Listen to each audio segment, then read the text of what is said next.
7월 16일 역대상 22장 1절에서 23장 32절 22장 그때 다윗이 말하였다. 바로 이곳이 주 하나님의 성전이요 이곳이 이스라엘의 번제단이다. 성전 건축 준비. 다윗은 이스라엘 땅에 있는 외국인을 불러 모으고 석수들을 시켜서 하나님의 성전을 지을 네모난 돌을 다듬도록 명령하였다. 그는 또 대문의 문짝에 쓸 못과 꺽쇠를 만들 철을 무게를 다할 수 없을 만큼 준비하고 노쇠도 무게를 다할 수 없을 만큼 많이 준비하고 또 백향목을 셀 수 없을 만큼 준비하였다.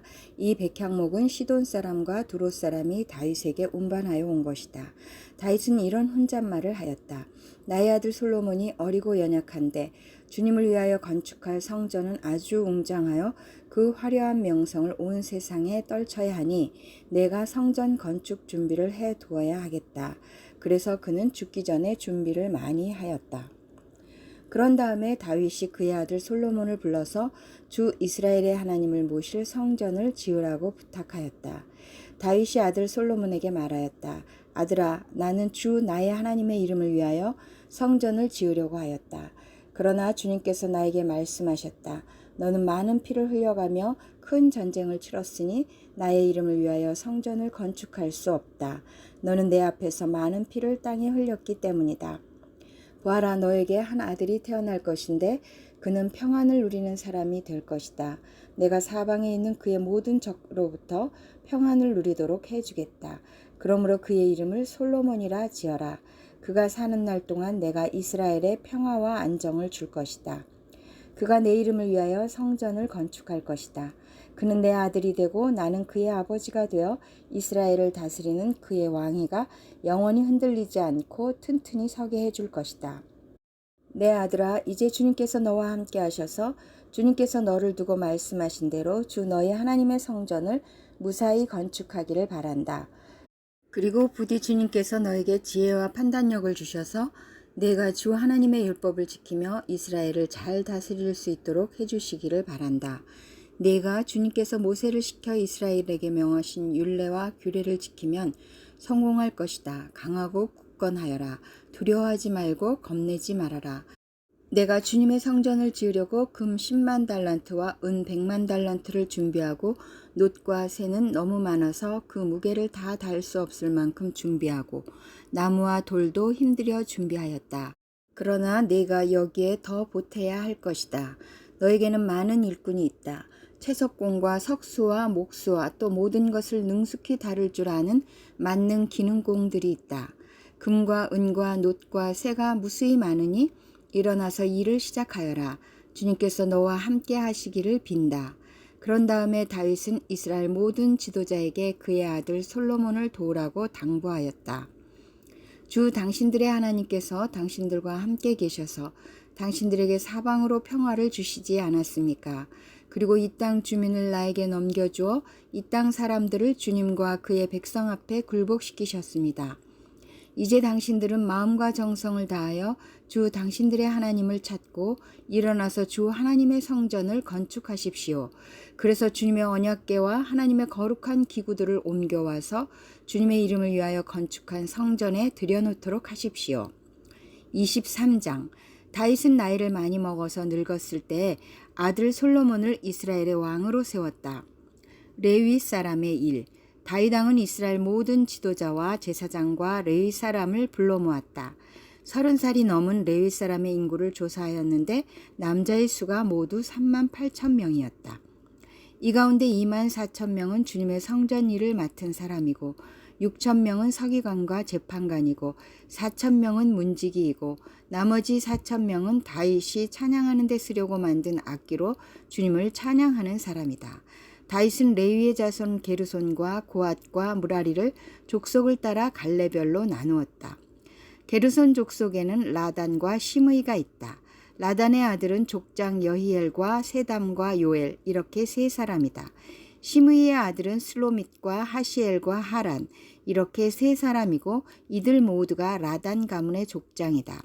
또 시므이의 아들은 야핫과 시나와 여우스와 브리아이다. 이 네 사람도 시므이의 아들이다. 야핫은 족장이고 그 다음은 시사이다. 여우스와 브리아는 아들이 많지 않아서 한 집안 한 갈래로 간주되었다. 고앗의 아들은 아므람과 이스알과 헤브론과 우시엘 이렇게 네 사람이다. 아므람의 아들은 아론과 모세이다.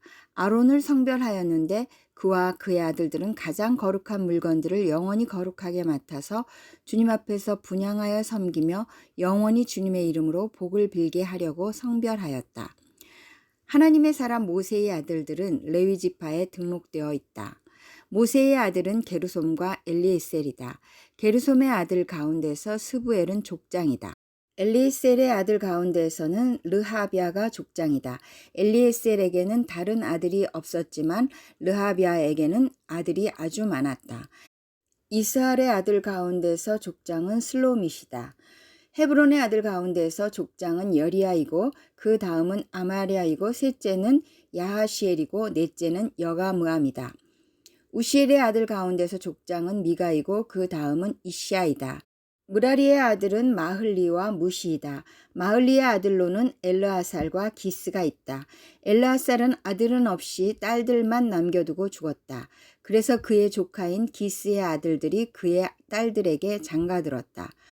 또 무시의 아들로는 마흘리와 에델과 여레못 이렇게 세 사람이 있다. 이들은 각자의 가문별로 인구를 조사하여 이름이 기록된 레위의 자손으로서 주님의 성전에서 섬기는 일을 하는 20살이 넘은 각 가문의 족장들이다. 다윗이 말하였다. 주 이스라엘의 하나님께서 그의 백성에게 평안을 주시고 예루살렘에 영원히 계실 것이므로 레위 사람이 다시는 성막과 그를 섬기는 모든 기구를 맬 필요가 없다. 다윗의 유언에 따라 20살이 넘은 레위 자손을 조사하였다. 그들의 임무는 아론의 자손을 도와 주님의 성전과 뜰과 방을 보살피고 모든 거룩한 물건을 깨끗이 닦는 일, 곧 하나님의 성전에서 섬기는 일과 또 상 위에 늘 차려놓는 빵과 곡식제물의 밀가루와 누룩을 넣지 않고 만든 빵을 냄비로 굽는 일과 반죽하는 일과 저울질을 하고 자로 재는 모든 일을 맡았다. 또 아침 저녁으로 주님께 감사와 찬송을 드리며 안식일과 초하루와 절기에 주님께 번제를 드리되 규례에 따라 정한 수대로 거르지 않고 항상 주님 앞에 드리는 일을 맡았다. 이렇게 그들은 회막과 성소를 보살피는 책임과 그들의 친족 아론 자손을 도와 주님의 성전에서 섬기는 책임을 맡았다. 로마서 3장 9절에서 31절. 사람은 모두 죄인이다. 그러면 무엇을 말해야 하겠습니까? 우리 유대 사람이 이방 사람보다 낫습니까?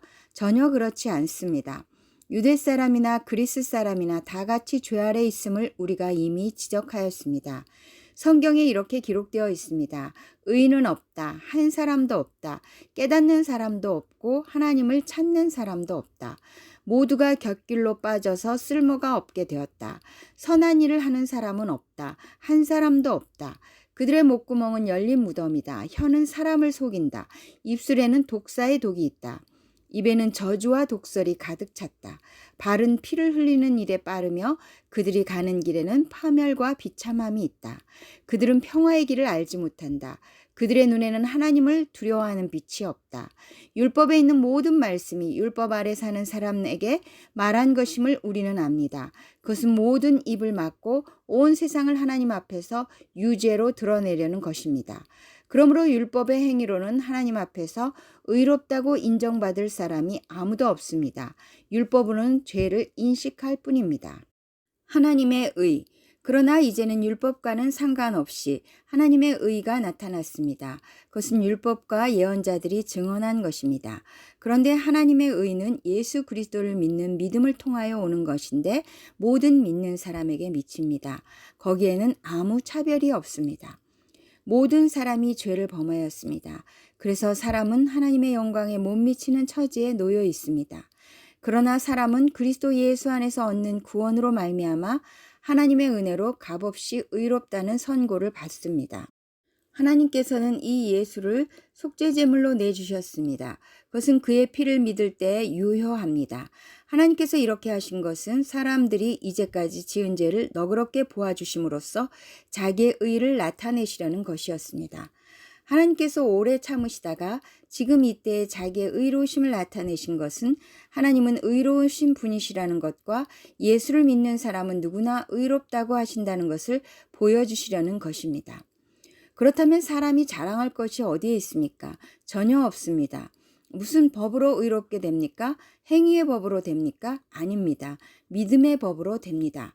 사람이 율법에 행위하는 상관없이 믿음으로 의롭다고 인정을 받는다고 우리는 생각합니다. 하나님은 유대 사람만의 하나님이십니까? 이방 사람의 하나님도 되시지 않습니까? 그렇습니다. 이방 사람의 하나님도 되십니다. 참으로 하나님은 오직 한 분뿐이십니다. 그러므로 하나님께서는 할례를 받은 사람도 믿음을 보시고 의롭다고 하시고 할례를 받지 않은 사람도 믿음을 보시고 의롭다고 하십니다. 그러면 믿음으로 말미암아 우리가 율법을 폐합니까? 그럴 수 없습니다. 도리어 율법을 굳게 세웁니다. 시편 78편 65절에서 72절. 드디어 주님은 잠에서 깨어난 것처럼 분연히 일어나셨다. 포도주로 달아오른 용사처럼 일어나셨다. 원수들을 뒤쫓아가서 쳐부수시며 길이길이 그들을 욕되게 하셨다. 그리고 주님은 요셉의 장막을 버리시고 에브라임 지파도 선택하지 아니하셨다. 오히려 유다 지파만을 선택하셨으며 그가 사랑하신 시온산을 뽑으셨다. 그곳에서 주님은 주님의 성소를 높은 하늘처럼 세우셨다. 영원히 흔들리지 않는 터전 위에 세우셨다. 주님의 종 다윗을 선택하시되 양의 우리에서 일하는 그를 뽑으셨다. 암양을 돌보는 그를 데려다가 주님의 백성 야곱과 주님의 유산 이스라엘의 목자가 되게 하셨다. 그는 한결같은 마음으로 그들을 기르고 슬기로운 손길로 그들을 인도하였다. 잠언 19장 13절에서 14절. 미련한 아들은 아버지에게 파멸을 가져다 주고 다투기를 잘하는 아내는 새는 천장에서 떨어지는 물과 같다. 집과 재물은 조상에게서 물려받은 유산이지만 슬기로운 아내는 주님께서 주신다.